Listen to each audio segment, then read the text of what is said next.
Please be seated, everybody. Good afternoon. Arne Duncan is one of my longest-serving cabinet secretaries, and he's been a friend for a lot longer than that. So it's with some regret and sorrow that I've accepted his decision to return to our hometown of Chicago. After more than 6 years of living in Washington, Arne's wonderful wife, Karen, and their excellent kids, Claire and Ryan, who are also buddies of mine, wanted to move back home. And that's meant, in the interim, a lot of time apart. So I'll be honest, I pushed Arne to stay. Sorry, guys. But I also know from personal experience how hard it is to be away from your family on a sustained basis. So while I will miss Arne deeply, he's more than earned the right to return home. Take a look at what Arne's accomplished over the last 6.5 years. He's one of the longest-serving secretaries of education in our history, and one of the more consequential. In just a few years, Arne and his team have delivered some incredible results at every stage of the educational experience. More than 30 states have upped their investment in early childhood education. Nearly every state in America has raised standards for teaching and learning and expectations for what our kids can learn. And our high school graduation rate is at an all-time high. We've helped millions more families afford college, and more Americans are graduating from college than ever before. And that's just scratching the surface. Arne's done more to bring our educational system, sometimes kicking and screaming, into the 21st century than anybody else. America's going to be better off for what he has done. It's going to be more competitive and more prosperous. It is going to be more equal and more upwardly mobile. It's a record that I truly believe no other education secretary can match. Arne bleeds this stuff. He cares so much about our kids, and he has been so passionate about this work. And everybody who interacts with him, including people who disagree with him on some issues, never questions the genuineness and heart that he has brought to this job. So I couldn't be prouder of him, and for good measure, Arne also holds the record for most points scored in an NBA All-Star game.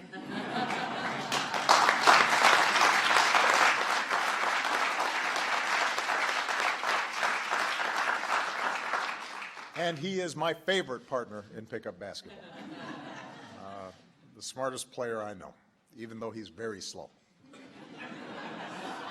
and has no hops. He knows it's true. I will say, watching Ryan, by the way, that the son will soon be surpassing the father because this young man has got game. Now, keep in mind, none of this change has been easy, and we still have a long way to go.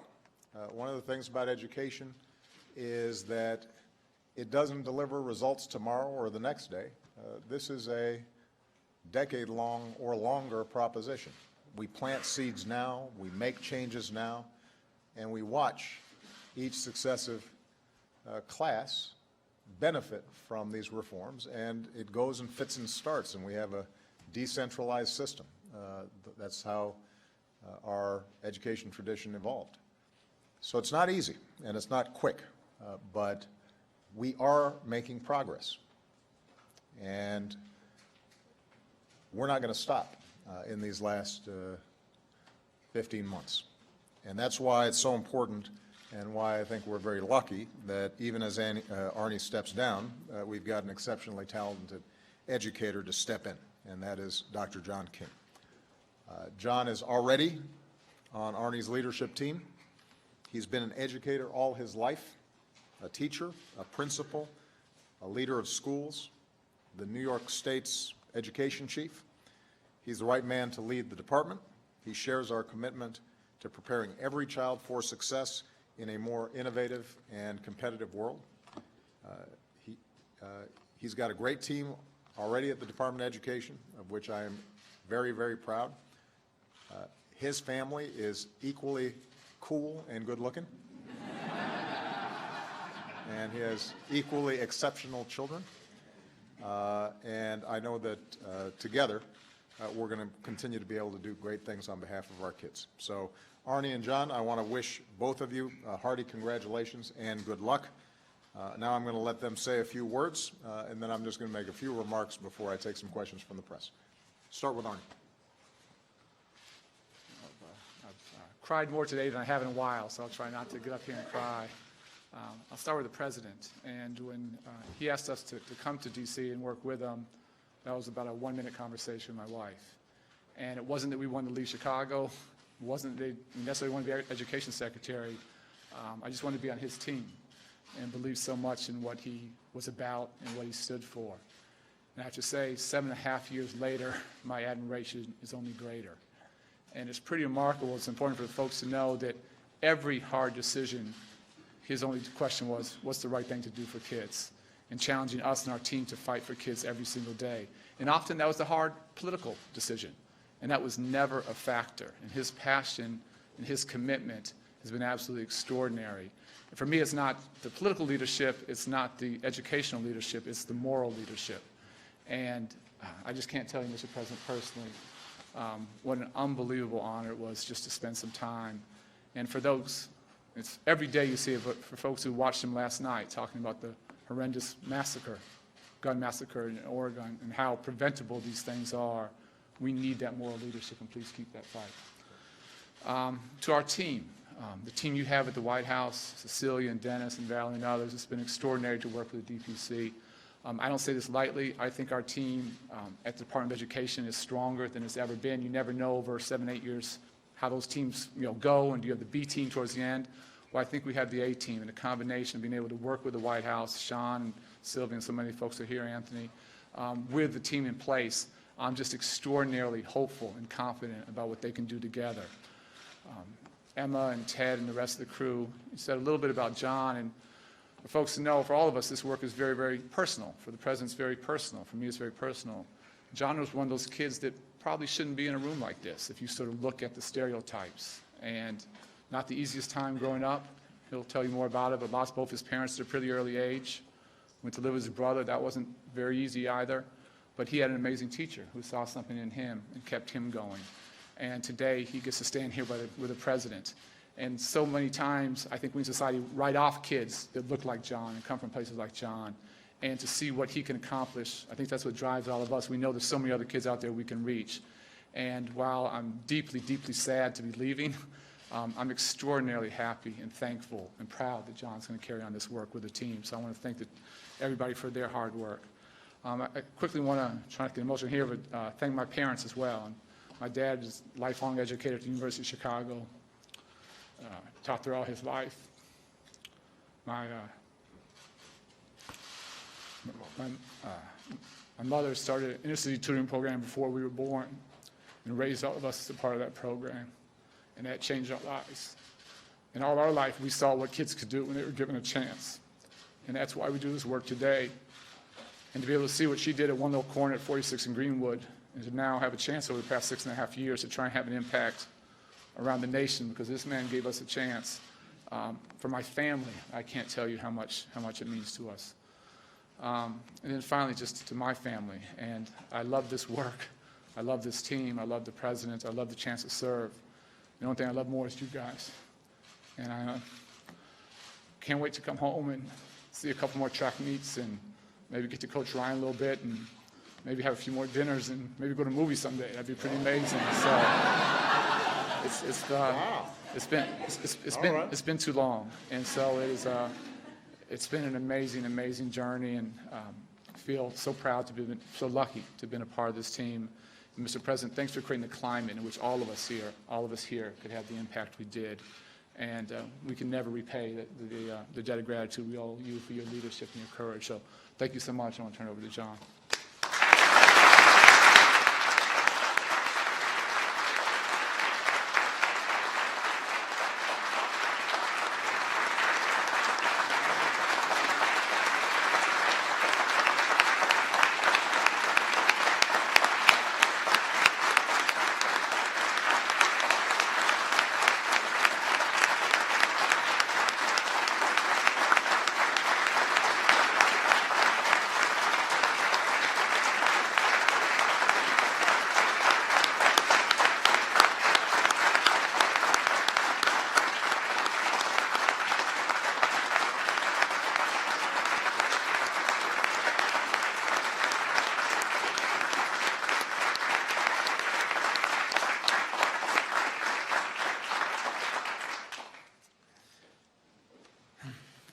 thank you, Arne, for very kind words. Thank you, Mr. President, for the opportunity to serve and for the faith that you've placed in me and the team that we have at the department. I'm deeply honored by the chance to serve and also deeply humbled by following in Arne's footsteps. Arne is an extraordinary leader who I have watched demonstrate tremendous courage in fighting for kids and fighting for what's best for kids, but also always being willing to listen to folks and to make adjustments and to make sure that everything we do every day is towards the goal of greater equity. Mr. President, you and Arne and our team at the department have laid out an ambitious agenda, from strengthening early childhood education and expanding access to early childhood, to raising standards for teaching and learning in K through 12, to ensuring that more Americans have access to high quality higher education, to ensuring that we support our teachers and that we invest in our teachers and provide the best preparation and support and leadership opportunities for them. It's an incredible agenda, and I'm proud to be able to carry it forward with the amazing team that we have at the department. Earlier this week, Arne gave a speech at the National Press Club, and in that speech, Arne said, education can be the difference between life and death. And I know that's true because it was for me. I grew up in Brooklyn. I lost my mom when I was 8, my dad when I was 12. My dad was very sick before he passed. I moved around between family members and schools. But teachers, New York City public school teachers, are the reason that I am alive. They are the reason that I became a teacher. They are the reason I'm standing here today. Those teachers created amazing educational experiences, but also gave me hope about what is possible, what could be possible for me in life. I know schools can't do it alone. There's work we have to do on economic development and housing and healthcare, but I know that my parents, who spent their lives as New York City public school educators, believe that school was at the heart of our promise of equality of opportunity for all Americans. That's what they believe, that's what the President believes, that's what Arne believes, and that's what I feel very privileged to be able to work on with this amazing team we have at the department. Every child in the United States, every college student, every disconnected youth, every working parent who just wants a few more credits in order to improve their salary and position at their job, everyone deserves the kind of opportunity that I had to have a great education. Every child deserves the kind of opportunity that my beautiful daughters, Amina and Maria, have to have a great education, the kind of education their grandparents worked to provide. I'm so grateful to my very supportive wife, Melissa. So grateful to the Secretary for the opportunity he gave me to join his team, and incredibly grateful to the President for the opportunity to work with a wonderful group of people at the Education Department to try to expand opportunity. Thank you. Thank you.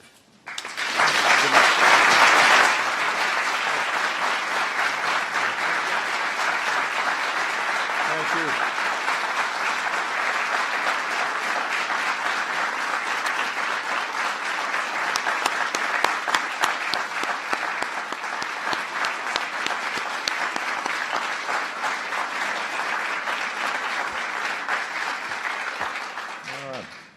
Two good men doing really important work. So I'm lucky to have them both as colleagues and as friends, and I'm looking forward to seeing even more work done in the next few months. We've got some other business to attend to. So all of you who were here to celebrate Arne and John, you're lucky enough now to have to sit through a little bit of a press conference with me. So make yourselves comfortable. I warned the kids ahead of time. I said, try not to look completely bored. I'm going to take a couple of questions from the press, but first, a few additional pieces of business. First of all, we learned today that our business has created another 118,000 new jobs in September, which means that we now have had 67 straight months of job creation, 13.2 million new jobs in all, and an unemployment rate that has fallen from a high of 10% down to 5.1%. These long-term trends are obviously good news, particularly for every American waking up each morning and heading off to a new job. But we would be doing even better if we didn't have to keep on dealing with unnecessary crises in Congress every few months. And this is especially important right now because although the American economy has been chugging along at a steady pace, much of the global economy is softening. We've seen an impact on our exports, which was a major driver of growth for us, particularly at the beginning of the recovery.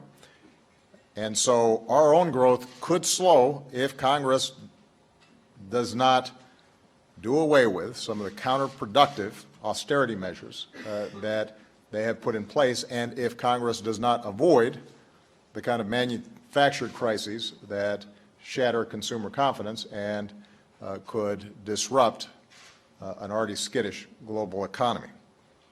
On Wednesday, more than half of Republicans voted to shut down the government for the second time in 2 years. Now, the good news is there were enough votes in both parties to pass a last-minute bill to keep the government open and operating for another 10 weeks before we can get a more long-term solution.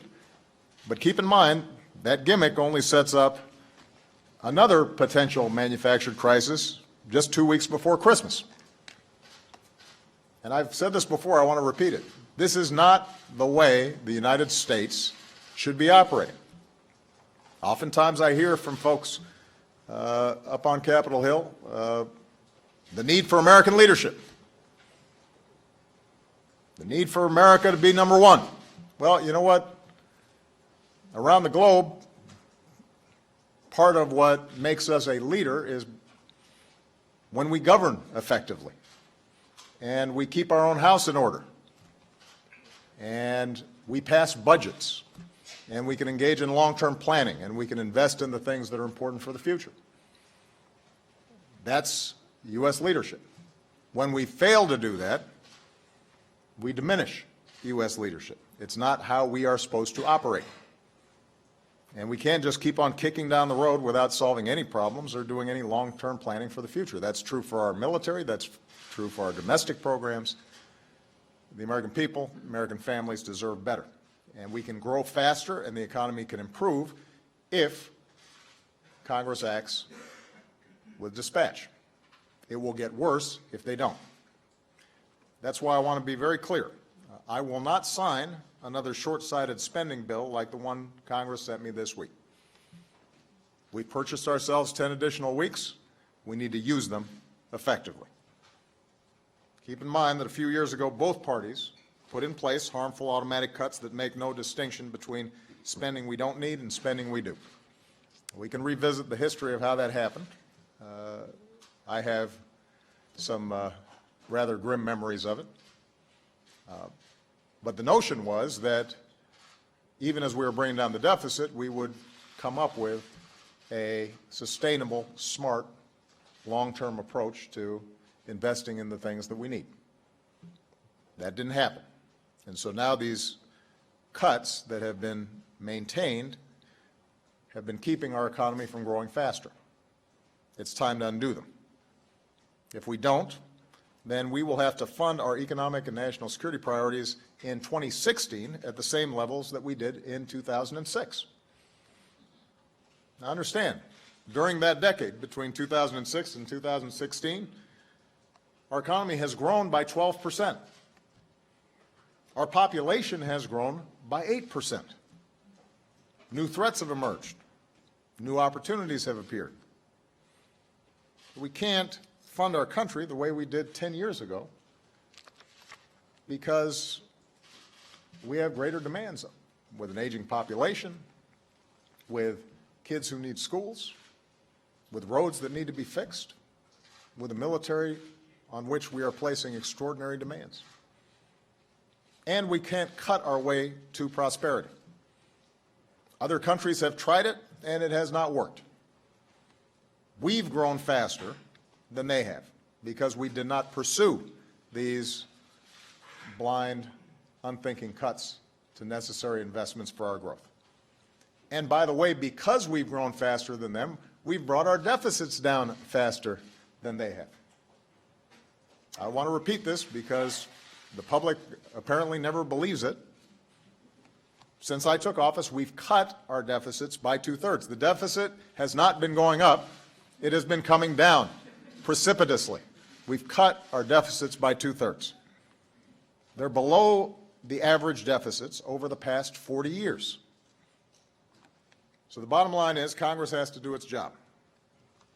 It can't flirt with another shutdown. It should pass a serious budget. And if they do and get rid of some of these mindless cuts, even as we're still prudent about maintaining the spending that we need, but not spending we don't need, and it's not working, their own nonpartisan budget office estimates we're going to add an extra 500,000 jobs to our economy next year alone. We can immediately put 500,000 more people back to work if we just have a more sensible budget. And in these negotiations, nobody's going to get everything they want. We have to work together, though, even if we disagree, in order to do the people's business. At some point, we have to want to govern and not just play politics or play to various political bases. At some point, we need to pass bills so that we can rebuild our roads and keep our kids learning and keep our military strong and help people prepare for and recover from disasters. That is Congress's most basic job. That's what our government is supposed to do, serve the American people.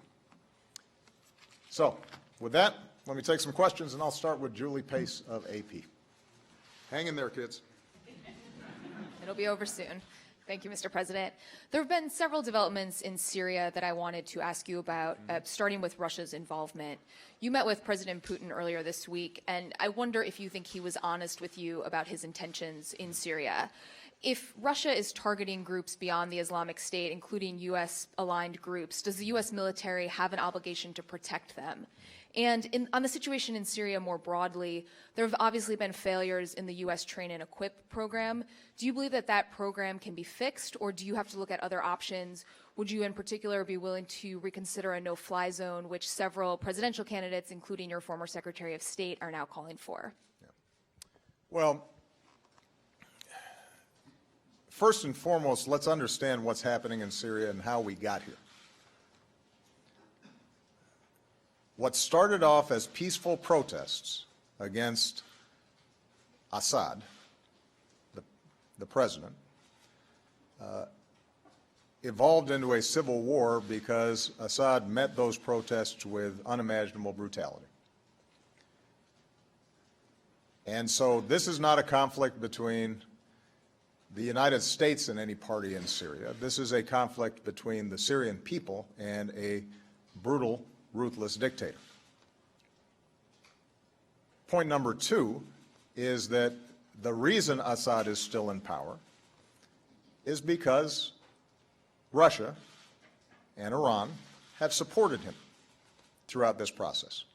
And in that sense, what Russia is doing now is not particularly different from what they had been doing in the past. They're just more overt about it. They've been propping up a regime that is rejected by an overwhelming majority of the Syrian population because they've seen that he has been willing to drop barrel bombs on children and on villages indiscriminately and has been more concerned about clinging to power than the state of his country. So in my discussions with President Putin, I was very clear that the only way to solve the problem in Syria is to have a political transition that is inclusive, that keeps the state intact, that keeps the military intact, that maintains cohesion, but that is inclusive, and the only way to accomplish that is for Mr. Assad to transition, because you cannot rehabilitate him in the eyes of Syrians. This is not a judgment I'm making. It is judgment that the overwhelming majority of Syrians make. And I said to Mr. Putin that I would be prepared to work with him if he is willing to broker with his partners, Mr. Assad and Iran, a political transition. We can bring the rest of the world community to a brokered solution, but that a military solution alone, an attempt by Russia and Iran to prop up Assad and try to pacify the population, is just going to get them stuck in a quagmire. And it won't work. And they will be there for a while if they don't take a different course. I also said to him that it is true that the United States and Russia and the entire world have a common interest in destroying ISIL. But what was very clear, and regardless of what Mr. Putin said, was that he doesn't distinguish between ISIL and a moderate Sunni opposition that wants to see Mr. Assad go. From their perspective, they're all terrorists. And that's a recipe for disaster, and it's one that I reject. So where we are now is that we are having technical conversations about deconfliction so that we're not seeing U.S. and American firefights in the air. But beyond that, we're very clear in sticking to our belief and our policy that the problem here is Assad and the brutality that he's inflicted on the Syrian people, and that it has to stop. And in order for it to stop, we're prepared to work with all the parties concerned, but we are not going to cooperate with a Russian campaign to simply try to destroy anybody who is disgusted and fed up with Mr. Assad's behavior. Keep in mind also from a practical perspective, the moderate opposition in Syria is one that, if we're ever going to have a political transition, we need. And the Russian policy is driving those folks underground or creating a situation in which they are decapacitated, and it's only strengthening ISIL. And that's not good for anybody. In terms of our support of opposition groups inside of Syria, I made very clear early on that the United States couldn't impose a military solution on Syria either, but that it was in our interest to make sure that we were engaged with moderate opposition inside of Syria, because eventually Syria will fall. The Assad regime will fall. And we have to have somebody who we're working with that we can help pick up the pieces and stitch back together a cohesive, coherent country. And so we will continue to support them. The training and equip program was a specific initiative by the Defense Department to see if we could get some of that moderate opposition to focus attention on ISIL in the eastern portion of the country. And I'm the first one to acknowledge it has not worked the way it was supposed to, Julie. And I think that the Department of Defense would say the same thing.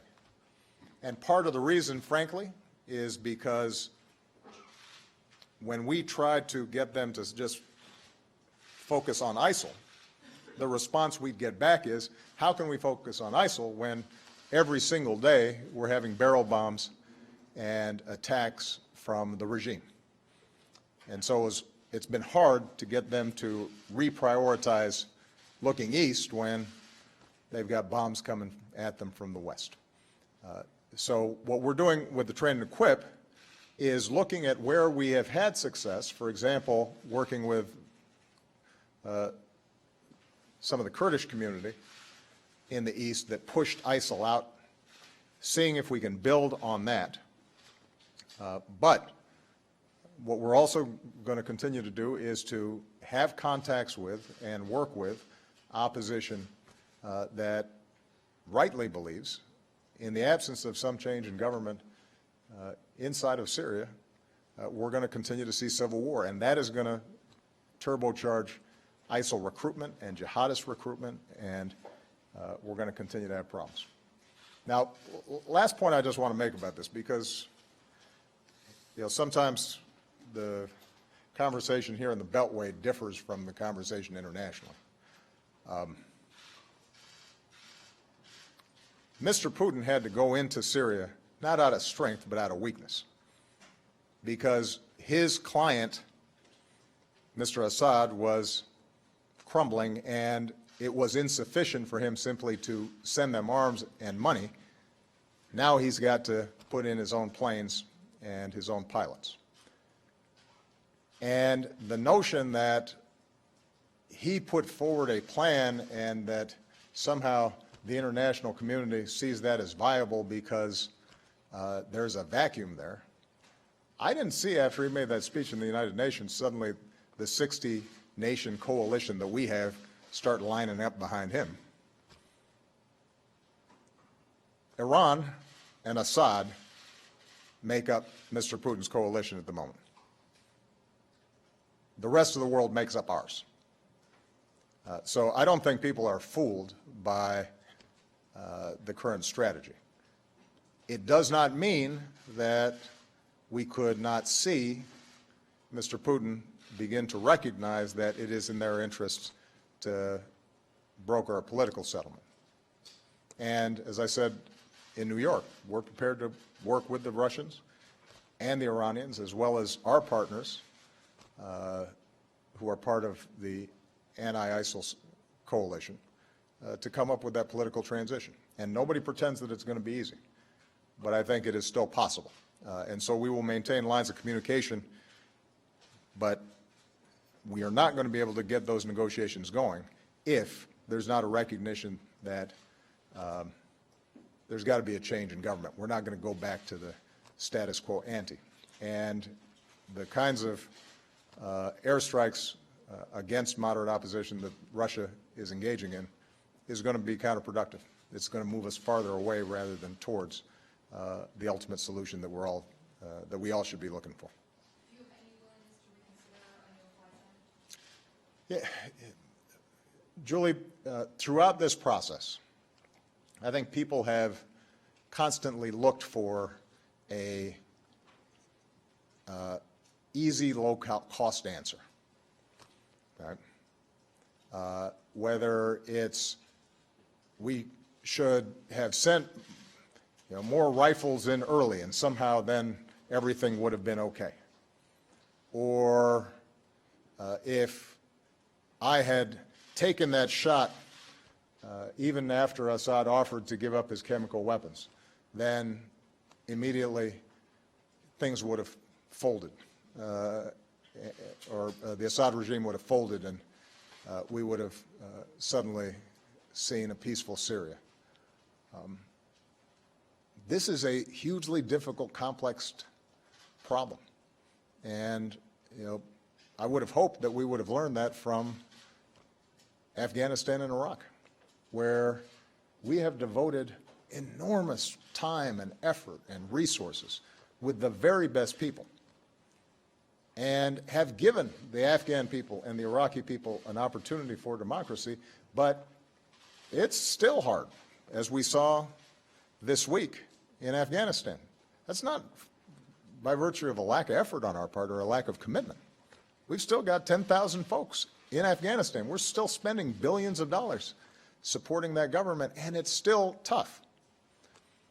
So when I make a decision about the level of military involvement that we're prepared to engage in Syria, I have to make a judgment based on, once we start something, we've got to finish it.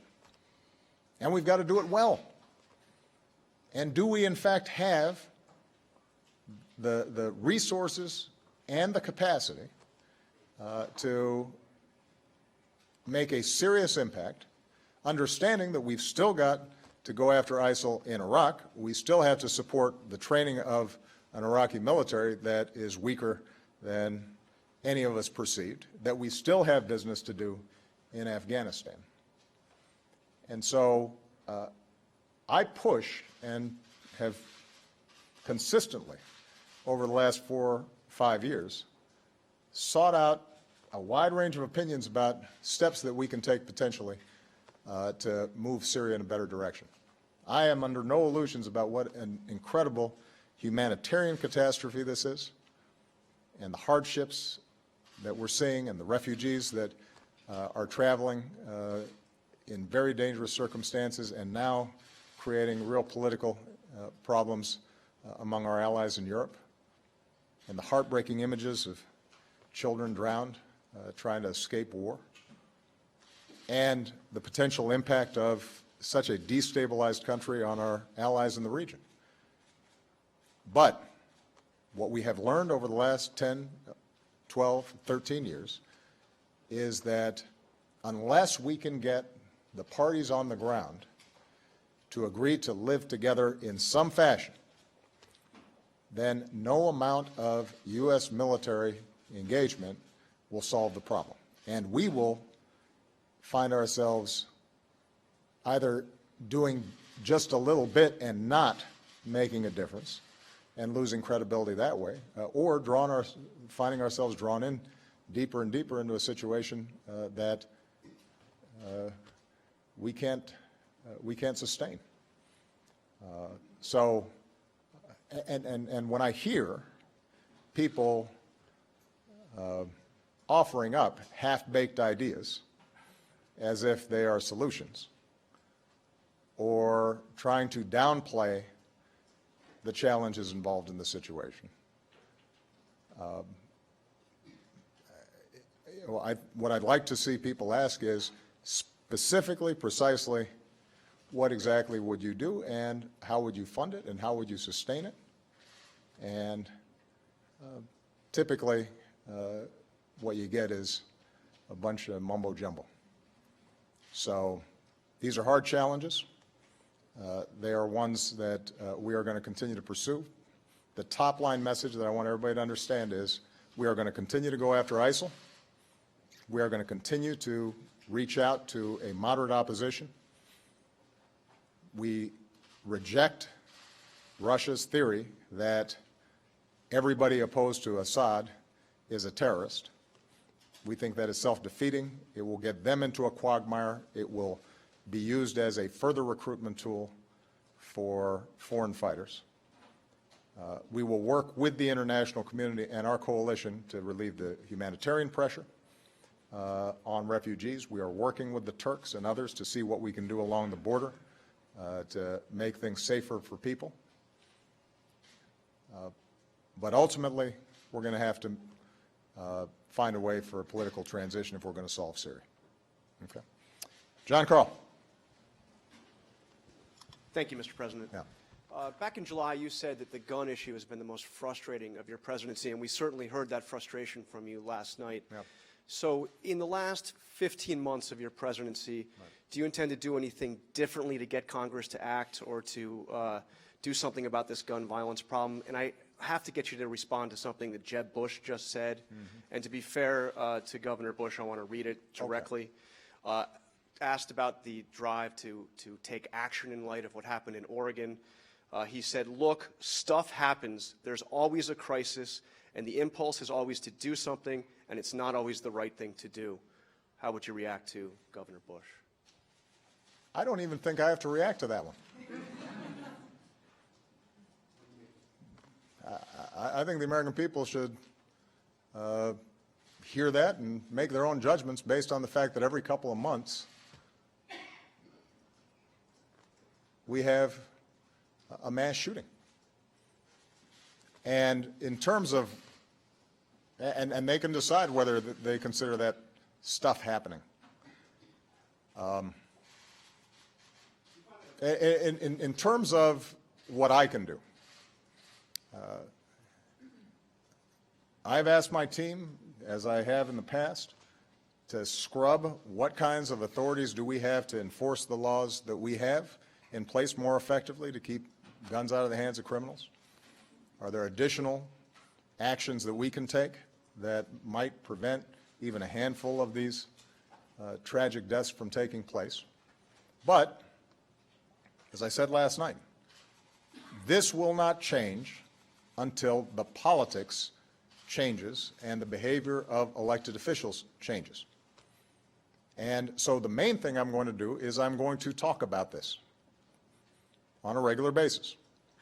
And I will politicize it because our inaction is a political decision that we are making. The reason that Congress does not support even the modest gun safety laws that we proposed after Sandy Hook is not because the majority of the American people don't support it. I mean, normally, politicians are responsive to the views of the electorate. Here you've got majority of the American people think it's the right thing to do. Background checks, other common sense steps that would maybe save some lives. Couldn't even get a full vote. And why is that? It's because of politics. It's because interest groups fund campaigns, feed people fear, and in fairness, it's not just in the Republican Party, although the Republican Party is just uniformly opposed to all gun safety laws. And unless we change that political dynamic, we're not going to be able to make a big dent in this problem. For example, you'll hear people talk about the problem's not guns, it's mental illness. Well, if you talk to people who study this problem, it is true that the majority of these mass shooters are angry young men, but there are hundreds of millions of angry young men around the world. Tens of millions of angry young men. Most of them don't shoot. It doesn't help us just to identify, and the majority of people who have mental illnesses are not shooters. So we can't sort through and identify ahead of time who might take actions like this. The only thing we can do is make sure that they can't have an entire arsenal when something snaps in them. And if we're going to do something about that, the politics has to change. The politics has to change. And the people who are troubled by this have to be as intense and as organized and as adamant about this issue as folks on the other side who are absolutists and think that any gun safety measures are somehow an assault on freedom or communistic, or a plot by me to take over and stay in power forever or something. I mean, there are all kinds of crackpot conspiracy theories that float around there, some of which, by the way, are ratified by elected officials in the other party on occasion. So we've got to change. We've got to change the politics of this, and that requires people to feel, not just feel deeply, because I get a lot of letters after this happens. Do something.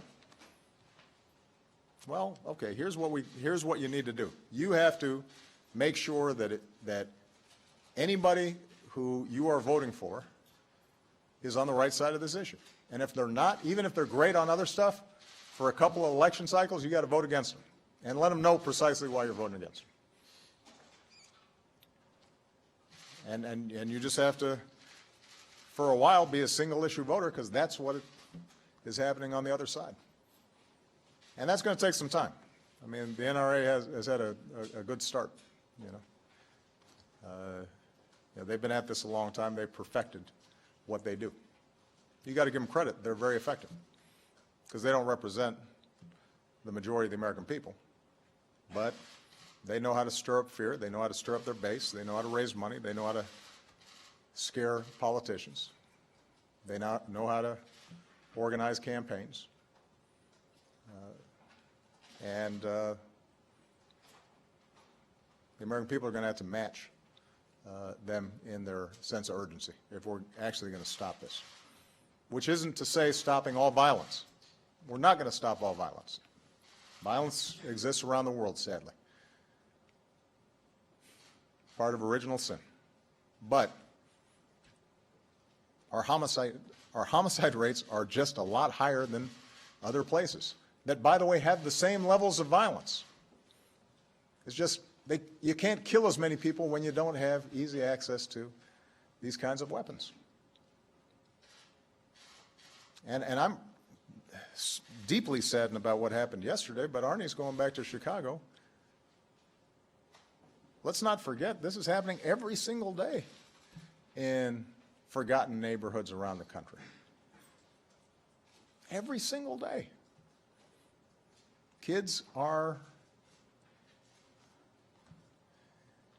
just running for their lives trying to get to school. Broderick, we were down in New Orleans sitting down with a group of young men when we were talking about Katrina, and I've got two young men next to me. Both of them had been shot multiple times. They were barely 20. So we got to make a decision. If we think that's normal, then we have to own it. I don't think it's normal. I think it's abnormal. I think we should change it. But I can't do it by myself. So main thing I'm going to do, John, is talk about it and hope that over time I'm changing enough minds, along with other leaders around the country, that we start finally seeing some action. I don't think it's going to happen overnight. Cheryl Bowen. Thank you, Mr. President. To go back to your opening remarks, you said that you won't sign another short-term CR. But as you know, yesterday Secretary Lew announced that the government's borrowing authority would run out around November 5th.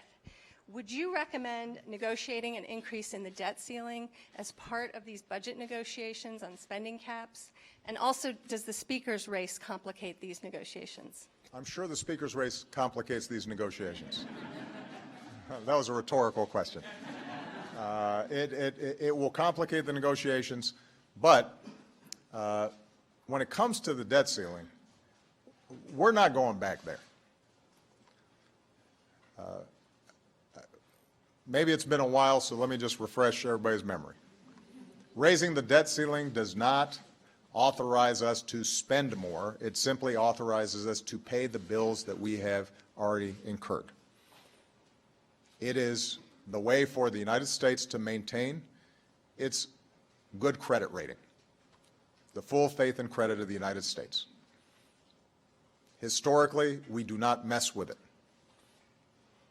If it gets messed with, it would have profound implications for the global economy and could put our financial system in the kind of tailspin that we saw back in 2007, 2008. It's just a bad thing to do. So we're not going to negotiate on that. It has to get done in the next 5 weeks. So even though the continuing resolution to keep the government open lasts for 10 weeks, we have to get the debt ceiling raised in 5. You've got a shorter timetable to get that done. But here's the bottom line. Mitch McConnell, John Boehner, myself, Nancy Pelosi, Harry Reid, we've all spoken and talked about trying to negotiate a budget agreement. And yes, Speaker Boehner's decision to step down complicates it, but I do think that there is still a path for us to come up with a reasonable agreement that raises the spending caps above sequester to make sure that we can properly finance both our defense and non-defense needs, that maintains a prudent control of our deficits, and that we can do that in short order. It's not that complicated. It's, there's the math is the math.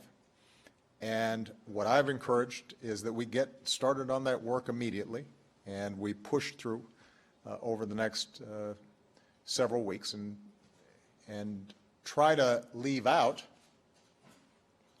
extraneous issues that may prevent us from getting a budget agreement. I know, for example, that there are many Republicans who are exercised about Planned Parenthood. And I deeply disagree with them on that issue. And I think that it's mischaracterized what Planned Parenthood does. But I understand that they feel strongly about it, and I respect that.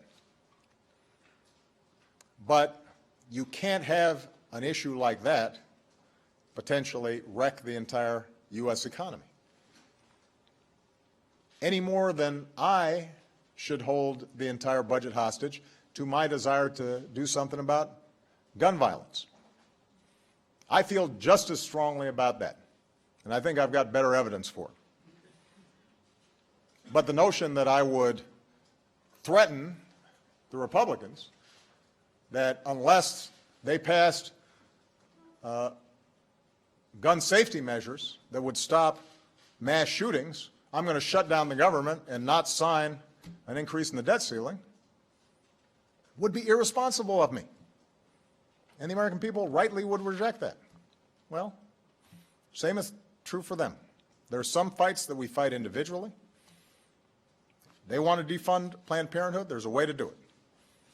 Pass a law, override my veto. That's true across a whole bunch of issues that they disagree with me on. And that's how democracy works. I got no problem with that. But you have to govern.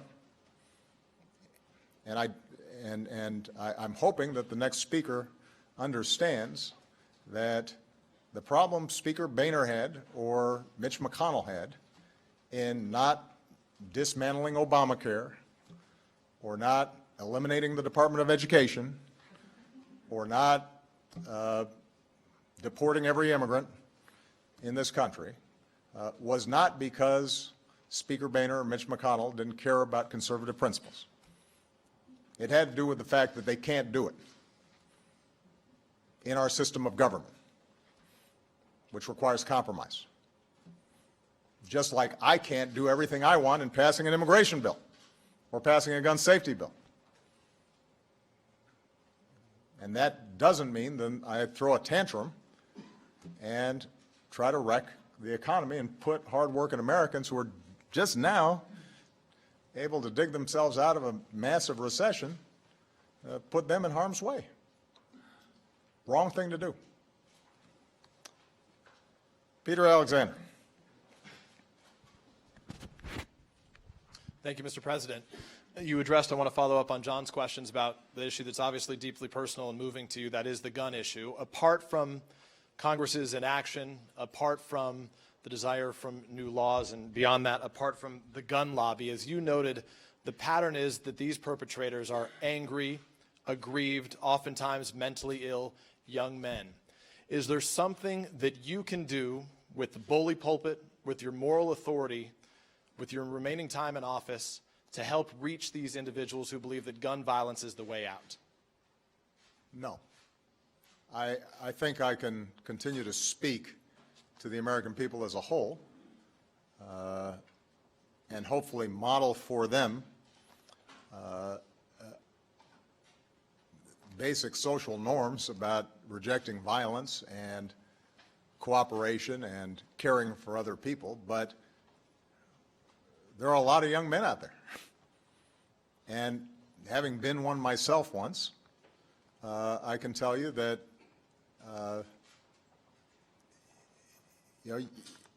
us being able to identify or pinpoint who might have problems is extraordinarily difficult. So I think we as a culture should continuously think about how we can nurture our kids, protect our kids, talk to them about conflict resolution, discourage violence. I think there are poor communities where, rather than mass shootings, you're seeing just normal interactions that used to be settled by a fist fight, settled with guns, where maybe intervention programs and mentorship and things like that can work. That's the kind of thing that we're trying to encourage through My Brother's Keeper. But when it comes to reaching every disaffected young man, 99% of, or 99.9% of whom will hopefully grow out of it, I don't think that there's a silver bullet there. The way we are going to solve this problem is that when they act out, when they are disturbed, when that particular individual has a problem, that they can't easily access weapons that can perpetrate mass violence on a lot of people. Because that's what other countries do. Again, I want to emphasize this. There's no showing that somehow we are inherently more violent than any other advanced nation, or that young men are inherently more violent in our nation than they are in other nations. I will say young men inherently are more violent than the rest of the population. But there's no sense that somehow it's something in the American character that is creating this. Levels of violence are on par between the United States and other advanced countries. What is different is homicide rates and gun violence rates and mass shooting rates. So it's not that the behavior or the impulses are necessarily different as much as it is that they have access to more powerful weapons. Julie Edwards. Thank you, Mr. President. You just said that you reject President Putin's approach to Syria and his attacks on moderate opposition forces. You said it was a recipe for disaster. But what are you willing to do to stop President Putin and protect moderate opposition fighters? Would you consider imposing sanctions against Russia? Would you go so far as to equip moderate rebels with anti-aircraft weapons to protect them from Russian air attacks? And how do you respond to critics who say Putin is outsmarting you, that he took a measure of you in Ukraine, and he felt he could get away with this? Yeah, I've heard it all before.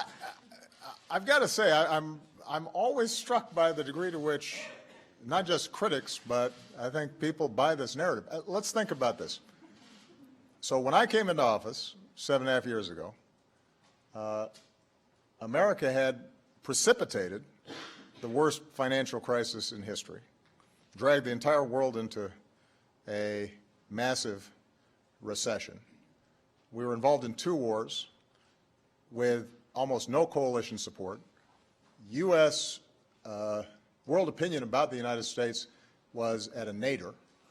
We were just barely above Russia at that time, and I think potentially slightly below China's.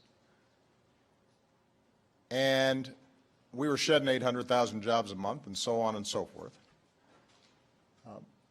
And today, we're the strongest large advanced economy in the world. Probably one of the few bright spots in the world economy. Our approval ratings have gone up. We are more active on more international issues and forge international responses to everything from Ebola to countering ISIL. Meanwhile, Mr. Putin comes into office at a time when the economy had been growing and they were trying to pivot to a more diversified economy. And as a consequence of these brilliant moves, their economy is contracting 4% this year. They are isolated in the world community, subject to sanctions that are not just applied by us, but by what used to be some of their closest trading partners. Their main allies in the Middle East were Libya and Syria, Mr. Gaddafi and Mr. Assad, and those countries are falling apart, and he's now just had to send in troops and aircraft in order to prop up this regime at the risk of alienating the entire Sunni world. So, what was the question again? No, but I think it's really interesting to understand. Russia's not stronger as a consequence of what they've been doing. They get attention. The sanctions against Ukraine are still in place. And what I've consistently offered, from a position of strength, because the United States is not subject to sanctions, and we're not contracting 4% a year, what I've offered is a pathway whereby they can get back onto a path of growth and do right by their people. So Mr. Putin's actions have been successful only insofar as it's boosted his his poll ratings inside of Russia, which may be why the Beltway is so impressed, because that tends to be the measure of success. Of course, it's easier to do when you've got a state-controlled media. But this is not a smart strategic move on Russia's part. And what Russia's now done is not only committed its own troops into a situation in which the overwhelming majority of the Syrian population sees it now as an enemy, but the Sunni population throughout the Middle East is going to see it as a supporter, an endorser of those barrel bombs landing on kids. At a time when Russia has a significant Muslim population inside of its own borders that it needs to worry about. So I want Russia to be successful. This is not a contest between the United States and Russia. It is in our interest for Russia to be a responsible, effective actor on the international stage that can share burdens with us, along with China, along with Europe, along with Japan, along with other countries, because the problems we have are big. So I'm hopeful that Mr. Putin, having made this doubling down of the support he's provided to Mr. Assad, recognizes that this is not going to be a good long-term strategy, and that he works instead to bring about a political settlement, just as I hope that they can resolve the issues with Ukraine in a way that recognizes Russian equities but upholds the basic principle of sovereignty and independence that the Ukrainian people should enjoy like everybody else. But until that time, we're going to continue to have tensions and we're going to continue to have differences. But we're not going to make Syria into a proxy war between the United States and Russia. That would be bad strategy on our part. This is a battle between Russia, Iran, and Assad against the overwhelming majority of the Syrian people. Our battle is with ISIL, and our battle is with the entire international community to resolve the conflict in a way that can end the bloodshed and end the refugee crisis and allow people to be at home, work, grow food, shelter their children, send those kids to school. That's the side we're on. This is not some, superpower chessboard contest. And anybody who frames it in that way isn't paying very close attention to what's been happening on the chessboard. All right, last question, Major Garrett. Mr. President, good to see you. Good to see you. And for the children there, I promise I won't take too long. So you've been very patient. I've been boring them to death, I guarantee you. But there have been times where I've snagged rebounds for Ryan when he's shooting three-pointers, so he's got to put up with this. Understand. Understood. Mr. President, I wonder if you could tell the country to what degree you were changed or moved by what you discussed in private with Pope Francis, what you think his visit might have meant for the country long term. And for Democrats who might already be wondering, is it too late for Joe Biden to decide whether or not to run for president? And lastly, just to clarify, to what degree did Hillary Clinton's endorsement just yesterday of a no-fly zone put her in a category of embracing a half-baked answer in Syria that borders on mumbo-jumbo?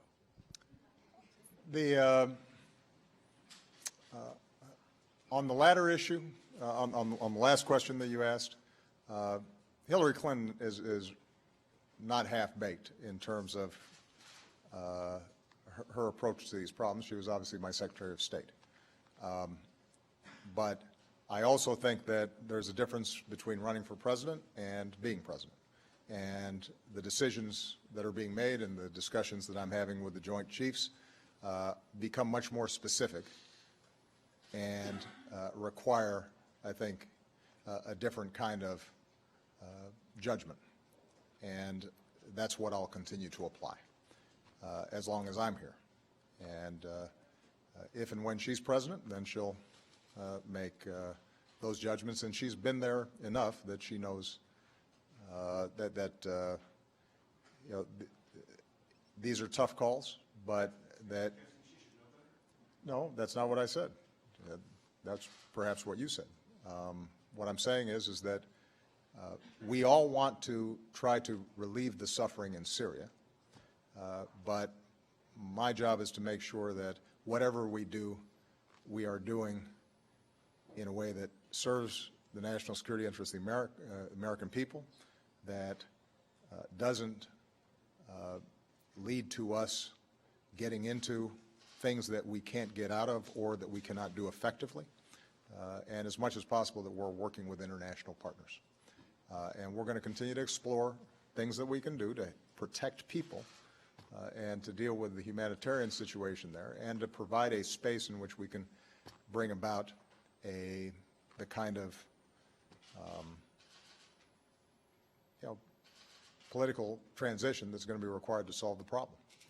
And I think Hillary Clinton would be the first to say that when you're sitting in the seat that I'm sitting in the Situation Room, things look a little bit different. Because she's been right there next to me. I love Joe Biden, and he's got his own decisions to make, and I'll leave it at that. And in the meantime, he's doing a great job as vice president and has been really helpful on a whole bunch of issues. Pope Francis, I love. He is a good man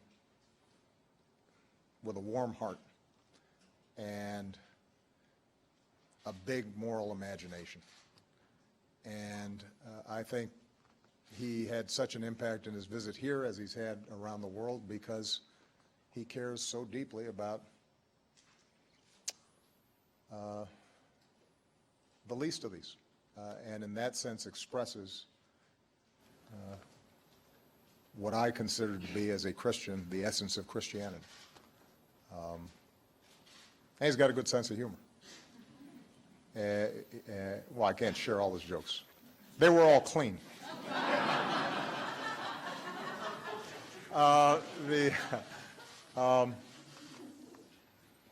And as I said in the introduction in the South Lawn when he appeared here at the White House, I think it's really useful that he makes us uncomfortable in his gentle way, that he's constantly prodding people's consciences and asking everybody all across the political spectrum what more you can do to be kind and to be helpful and to love and to sacrifice and to serve.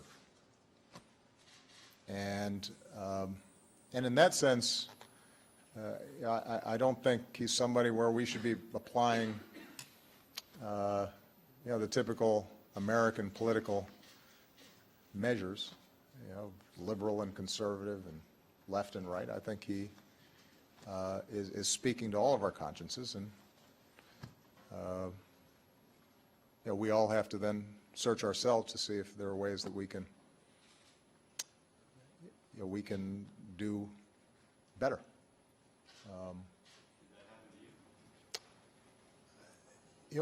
It did. I think that when I spend time with somebody like the Pontiff, and there are other individuals, some of whom are famous, some of whom are not, but who are good people and